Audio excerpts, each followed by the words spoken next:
Leiamos a palavra do Senhor, primeiro livro dos Reis, capítulo 18, do versículo 36 ao 39.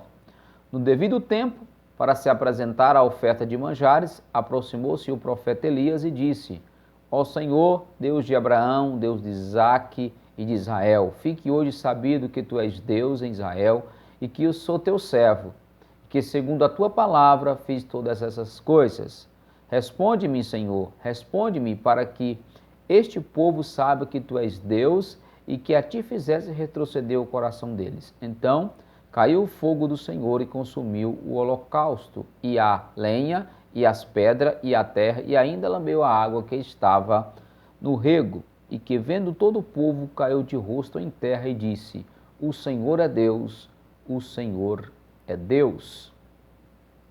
Quero contar uma pequena história para ilustrar aquilo que eu quero comentar com vocês. Certo pastor em uma das suas experiências pastorais, conta que foi pastorear uma igreja na zona rural e o acesso à rodovia da igreja pela qual ele pastoreava tinha uma ponte de madeira na travessia de um córrego, um pequeno córrego. E certo dia ele alugou uma perua, uma Kombi, para levar parte dos seus membros para uma visita àquela igreja, né? A igreja que ele iria. Então, o motorista perdeu o controle daquela perua bem na passagem da ponte de madeira, que era bem frágil, visto que antes da ponte tinha uma descida muito íngreme e fez com que ele realmente não tivesse o controle ali do veículo. E as pessoas ali ficaram assustadas e depois testemunharam ali do cuidado de Deus, da bondade de Deus.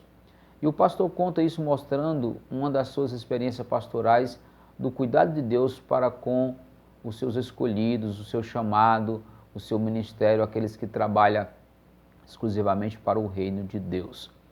Então, é sobre isso que eu quero aprender com vocês hoje, sobre o cuidado de Deus para com os seus vocacionados. Eu utilizo aqui a palavra vocacionado num sinônimo de chamado específico para desenvolver um ministério, não um chamado de forma geral. Vamos ao contexto para a gente entender o que diz aqui a palavra de Deus no texto que foi lido. Eu estou aqui fazendo um comentário da revista da Escola Dominical da Editora Betel. A lição é a de número 6, ela está embasada no ministério ou no chamado do profeta Elias. A lição possui 3 tópicos. O primeiro tópico apresenta o chamado, a vocação de Elias, ressaltando o cuidado de Deus para com o profeta, onde Deus pede ali para Elias se retirar e ficar junto ao ribeiro de Queride, conforme 1 Reis capítulo 17, versículo 1 ao 3. Isso ocorre no período em que o rei de Israel era o rei Acabe, marido de Jezabel, a qual matava os profetas que Deus levantava para denunciar o pecado do rei por ter quebrado a aliança com Deus. O segundo tópico mostra como Deus cuida do profeta através de uma viúva pobre. E o terceiro tópico mostra o cuidado de Deus em responder o profeta diante do desafio com os profetas de Baal. Baal era o deus de Jezabel, dos seus pais, a qual o rei Acabe e todo Israel passaram a adorar em desobediência à palavra de Deus. Esse é o contexto, o pano de fundo ali em que Deus chama Elias para desenvolver o seu ministério. Então, o meu objetivo aqui, o que eu quero propor ou a minha afirmação é que Deus cuida, daqueles que o chamou, vocacionou, diante dos desafios e os problemas que deve se enfrentar no ministério. Minha afirmação é que Deus ele cuida dos seus escolhidos, isso que eu quero propor para vocês. Vejamos 3 argumentos que sustentam essa minha afirmação. O cuidado de Deus é demonstrado aqui, primeiramente, através de sua proteção. Deve deixar bem claro aqui, para você que nos ouve, que Jezabel atentava contra a vida de Elias, como foi visto no contexto. Vejamos o que diz os versos 2 e 4 do capítulo 17 do livro de 1 Reis. O Senhor disse a Elias: vai para o oriente esconde-te junto do ribeiro de Queride, no lugar leste do Jordão, bebe da água do ribeiro e come do que os corvos te trouxerem, porque mandei que eles te alimentassem. Então observe que a palavra do Senhor é, vai, esconde-te junto. Então, essa narrativa, ela mostra o cuidado de Deus ao pedir ao profeta que se esconda, visto que Jezabel, ela procurava matar ali os profetas de Deus que tinham uma mensagem que denunciava o pecado. Juntamente com isso estava a ordem para que os corvos alimentassem milagrosamente o profeta. Então Deus cuida do profeta assim como um pai cuida ou protege do seu filho, avisando, advertindo, livrando de diversos perigos que o próprio ministério podia proporcionar, ou até mesmo coisas que envolvessem a sua vida em geral. Então, isso significa que Deus cuida de todos os vocacionados, todos aqueles que Ele chamou para o seu ministério, lhe proporcionando proteção, principalmente quando o seu ofício oferece algum tipo de risco, dependendo da situação, do lugar, da circunstância, onde vai ser exercido esse ministério. Isso pode ser tanto diretamente como indiretamente. Então, nós vimos aqui nessa passagem o cuidado de Deus para com seus vocacionados ou para com o profeta Elias através da proteção de Deus. O próprio Deus avisa o profeta, cuida do profeta, protegendo ele, livrando a sua vida das mãos dessa perseguidora dos profetas do Senhor. Então, como eu disse aqui, significa que Deus cuida de todos os seus vocacionados chamados no exercício do seu ministério. Segundo, o cuidado de Deus também é demonstrado através do sustento. Vejamos o que diz os seguintes versículos, os versículos 8 e 9 do capítulo 17. Então veio a palavra do Senhor dizendo, levanta-te e vai a Sarepta, que é de Sidom, e habita ali. E eis que eu ordenei ali uma mulher viúva que te sustente. Observe que é o próprio Deus que ordena que essa mulher sustente o profeta Elias, o seu escolhido, o seu vocacionado. A maneira típica de Deus sustentar os seus vocacionados é através do seu rebanho ou através de pessoas. O sacerdote ou o profeta era bênção para a comunidade, orientando, admoestando, abençoando a nação.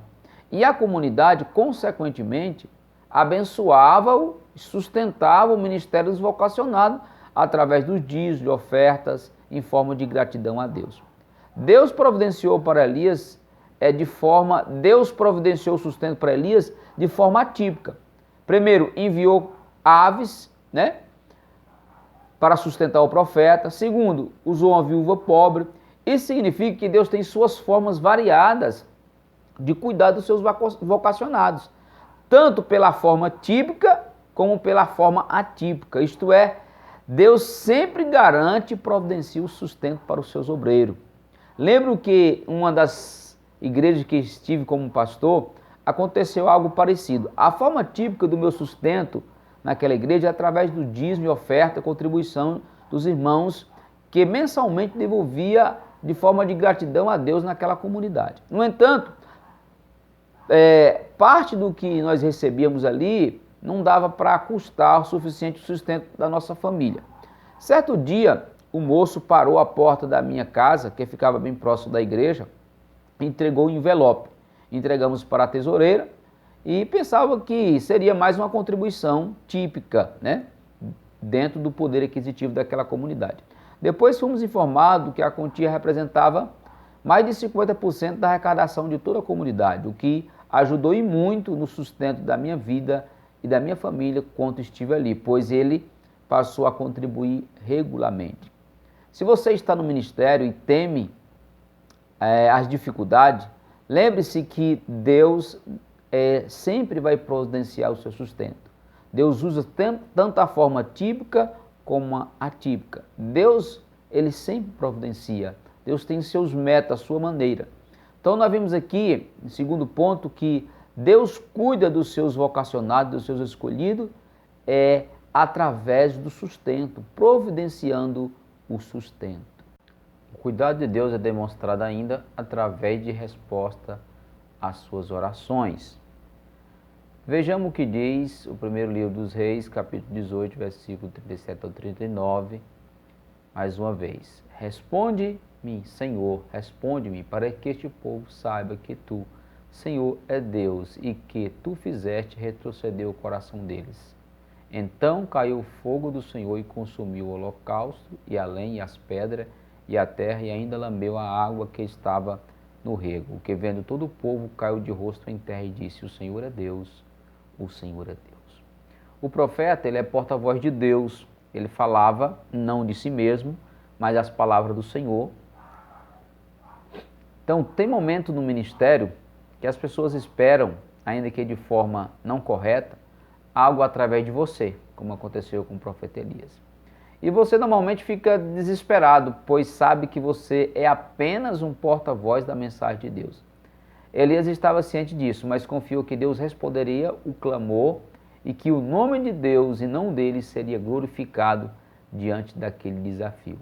O cuidado de Deus é demonstrado através, aqui, nesse ponto nós colocamos, através das respostas às orações do profeta diante do desafio do ministério. Elias orou para que não chovesse, durante vários anos não choveu. Elias orou depois para que Deus multiplicasse o azeite e a farinha da viúva pobre. Deus respondeu. Elias clamou a Deus e Deus respondeu de forma miraculosa diante desse desafio com os profetas de Baal. Então nós vemos aqui o cuidado de Deus para com os seus vocacionados ou para com o seu servo e profeta em responder às suas orações, em responder o seu clamor através da resposta às suas orações. Então nós vimos aqui nesse texto que nós limos, um apanhado que a revista da Escola Dominical faz aí sobre o ministério, o chamado do profeta Elias. Nós vimos aí o cuidado de Deus para com o seu escolhido, com o seu vocacionado, para com o seu servo, o profeta Elias, através da proteção de Deus para com a vida dele. Nós vimos aí o cuidado de Deus através do sustento, a maneira como Deus miraculosamente sustentou o profeta. E nós vemos aí o cuidado de Deus também na vida desse profeta, através das respostas de Deus às suas orações. Então, o que nós devemos aprender diante disso? Qual é a palavra de Deus para o nosso coração? Primeiro, confiar ou confie na proteção de Deus. Se o ministério tem apresentado perigo a você, Deus é seu esconderijo. Deus é o seu lugar de refúgio, ou o lugar perfeito para você se refugiar. Você e sua família estão debaixo do cuidado de Deus. Ele não vai deixar o mal prevalecer contra a sua vida. Então, primeiro, confie na proteção de Deus. Segundo, confie na providência de Deus. Se matematicamente é impossível que o sustento chegue até você, Deus vai prover meios, pessoas, outras coisas, a fim de que o sustento chegue até você. Mas, de fato, ele vai chegar. Então, confie na providência de Deus. E, por último, ore, clame a Deus em meio aos desafios do seu ministério.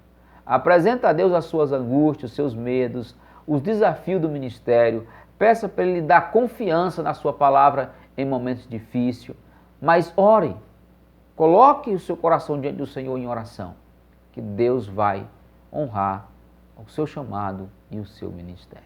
Essa é a palavra que o Senhor colocou ao nosso coração.